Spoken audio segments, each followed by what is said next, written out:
Hello food lovers, welcome to Lulu food home. ఈరోజు special ఘీ పాలక్. ఈ recipe bagara రైస్లోకి, వైట్ రైస్లోకి, అలాగే పరాటాలోకి, చపాతీలోకి పర్ఫెక్ట్ ఘీ పాలక్. చాలా అంటే చాలా బాగుంటుందండి. తినే కొద్దీ తినాలనిపించే రెసిపీ ఇది. ఖచ్చితంగా పక్కా ట్రై చేయండి, మీకు నచ్చి తీరుతుంది అంతే. ముందుగా ఎవరైతే నా వీడియో ఫస్ట్ టైం చూస్తుంటే ప్లీజ్ సబ్స్క్రైబ్ చేసుకోండి. అలాగే కింద బెల్ ఐకాన్ని క్లిక్ చేయండి, లైక్ చేయండి, షేర్ చేయండి. ముందుగా పాలకూరని 2 కట్లు తీసుకున్నానండి. నేను కొంచెం బాయిల్ చేసుకుందాం. 2 మినిట్స్, ఓన్లీ 2 మినిట్సే బాయిల్ చేసుకోండి. ఇలాగా కలర్ చేంజ్ అవ్వకూడదు. ఇప్పుడు తీసేసుకొని ఫ్రిడ్జ్లో పెట్టుకున్న కూల్ వాటర్లో పోసేసుకుందాం ఈ పాలకూరని.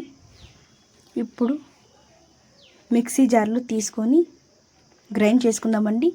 చూడండి, మొత్తం ఆకుకూర వేసుకొని కొంచెం బరకగా గ్రైండ్ చేసుకోండి. చూడండి ఇలాగా. ఇప్పుడు దీన్ని మేము పక్కన పెట్టేసుకుందాం.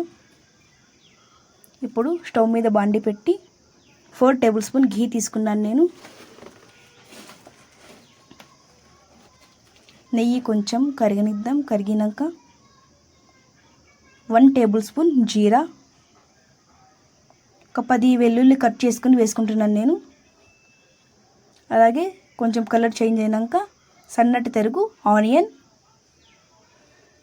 కొంచెం మెత్తబడినాక అల్లం పచ్చిమిర్చి దంచుకొని పెట్టుకున్న పేస్ట్ అండి. చూడండి, ఇలా కచ్చాబచ్చగా దంచేసుకోండి. ఇప్పుడు 2 టమాటాస్ వేసుకుంటున్నాను. సన్నటి తరుగు కొంచెం ఫ్రై చేసుకుందాం బాగా మెత్తపడినాక. పసుపు, కారం, సాల్ట్, అలాగే ధనియాల పొడి,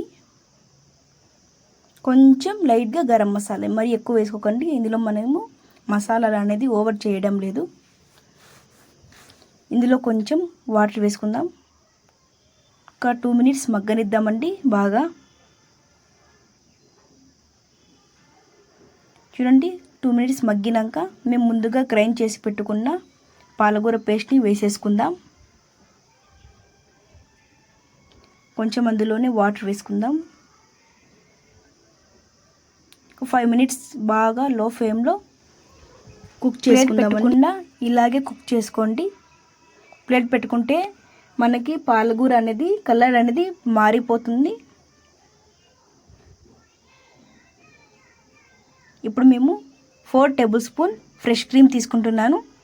మీకు కావాలంటే, మీకు ఈ ఫ్రెష్ క్రీమ్ అవైలబుల్గా లేదంటే పాల మీద ఉన్న మీగడైనా వేసుకోవచ్చు. కంపల్సరీ ఫ్రెష్ క్రీమ్ వేసుకోవాలండి, ఇదే మనకి టేస్ట్ ఇస్తుంది. చూడండి, ఒక 5 మినిట్స్ మగ్గనిద్దాం ఇలాగే లో ఫ్లేమ్లో. ఇప్పుడు మేము పక్కన దించుకుందామండి. బాగా కుక్ అయిపోయింది. ఇప్పుడు మేము ఇందులో తడకా వేసుకుందాం. ముందుగా 2 టేబుల్ స్పూన్ ఘీ తీసుకున్నాను. దంచి పెట్టుకున్న వెల్లుల్లి, జీరా, అలాగే ఎండుమిర్చి కొంచెం బాగా ఫ్రై చేసుకుందాం. మరీ ఎక్కువ ఫ్రై చేసుకోకండి. ఇప్పుడు వేసేసుకుందామండి. ఇప్పుడు బాగా కలుపుకుందాం. అంతేనండి, ఎంతో టేస్టీగా ఉండే ఘీ పాలక్ రెడీ అయిపోయింది. చూస్తూ ఎంజాయ్ చేయండి. అలాగే తింటూ కూడా ఎంజాయ్ చేయండి. నచ్చితే లైక్ చేయండి, షేర్ చేయండి, సబ్స్క్రైబ్ చేసుకోండి. ముందుండే మరెన్నో కొత్త వీడియోస్ని చూస్తూ ఎంజాయ్ చేయండి.